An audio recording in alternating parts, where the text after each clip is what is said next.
దర్శన్ గారు ఓకే, మనతో పాటు కాంగ్రెస్ నాయకులు రామచంద్ర గౌడ్ గారు ఉన్నారు. రామచంద్ర గారు నమస్తే అండి.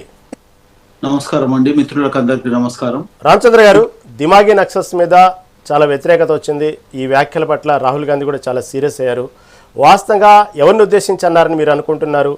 చివరికి ప్రభుత్వమే దాని గురించి వివరణ ఇచ్చింది. ఇదైతే ప్రతిపక్ష పార్టీని ఉద్దేశించన్న మాటలు కాదంటూ చెప్పింది. సార్, అసలు మీ పార్టీ స్టాండ్ ఏంటి? దిమాగి నక్సల్స్ వ్యాఖ్యల పట్ల అసలు మీరేమనుకుంటున్నారు?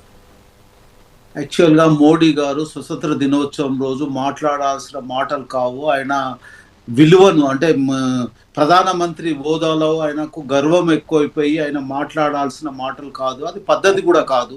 స్వతంత్ర దినోత్సవం రోజు నాకు యువతకు భరోసా ఇచ్చే కార్యక్రమం చేయాలి, నిరుద్యోగులకు భరోసా ఇచ్చే కార్యక్రమం చేయాలి, రైతులకు ఏం చేయాలి, డెవలప్మెంట్ అనేది ఇండస్ట్రీస్ గురించి మాట్లాడాలి, ప్రతిదీ డెవలప్మెంట్ గురించి మాట్లాడాలి. కానీ ఆయన విలువను తగ్గించుకొని ఆ రకంగా మాట్లాడడం మోడీకి బీజేపీకి పద్ధతి కాదు. ఎందుకంటే వాళ్ళు గతంలో ఉన్న ఎక్స్పోర్ట్ అనేది మనకు ఎక్కువ ఉంటుండే. ఈ కాలంలో ఈ 12 సంవత్సరాల్లో పూర్తిగా మనము ఇంకా తగ్గుకుంటూ వస్తున్నాము. దాన్ని తప్పుదోవ పట్టించడానికి మేధావులను, యువతను, ముఖ్యంగా రాజకీయ నాయకులను వాళ్ళను ఈ రకంగా దిమాగి నక్సల్స్ అనే ఒక ముద్ర వేసి ఆయన లబ్ధి పొందాలని చూస్తున్నాడు. యాక్చువల్గా బీజేపీ నాయకులే దీనికి ఆ మాటకు అర్థం ఇచ్చే రకంగా వాళ్ళు ఉన్నారు. ఎందుకంటే ప్రతిపక్షంలో ఉండే యువత అయినా రైతులైనా ప్రతి ఒక్కరు ప్రశ్నించాలి. ప్రశ్నించేది ఈ రోజులలో ప్రశ్నిస్తే నువ్వు ఈ రకంగా మాట్లాడడం అనేది కాదు.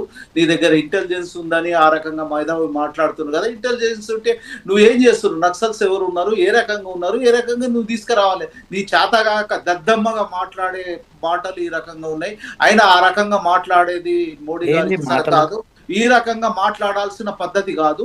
ముఖ్యంగా నేను చెప్పేది ఏంటంటే వాళ్ళు చేతగాక ఇంట్లో ఏదో చేయలేక ఈ రకంగా మాట్లాడుతున్నారు. నీ దగ్గర అధికారం ఉన్నది, అధికారంతో ఈడీ రైడ్లు చేసుకొని, ఈ సిబిఐ రైడ్లు చేసుకొని, ఇంకోళ్ళను లోపరుచుకొని, డబ్బులు అక్రమంగా సంపాదించుకొని ఇతర పార్టీలో ఉన్న నాయకులను మార్చుకునేటట్టు ఇదొక కొత్త రకంగా తీసుకొచ్చే రకంగా ఉంది. ఇతర పార్టీ నాయకులను, ఎంపీలను, ప్రభుత్వాలను కూలదూచే రకంగా మాట్లాడే ఉన్న ప్రభుత్వంగా, నీచమైన ప్రభుత్వంగా ఉన్న బీజేపీ దద్దమ్మల గురించి మాట్లాడాల్సిన రామరెడ్డి గారు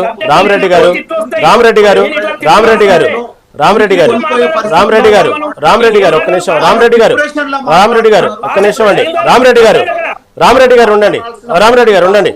రామచంద్ర గారు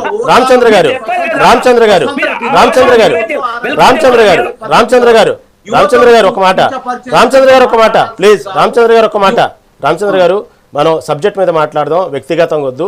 ఎందుకంటే పార్టీల పరంగా ఎంత వ్యతిరేకత ఉన్నప్పటికీ ఆయన మన భారతదేశ ప్రధాని మోదీ. కానీ మిగతా పార్టీలను విమర్శించండి.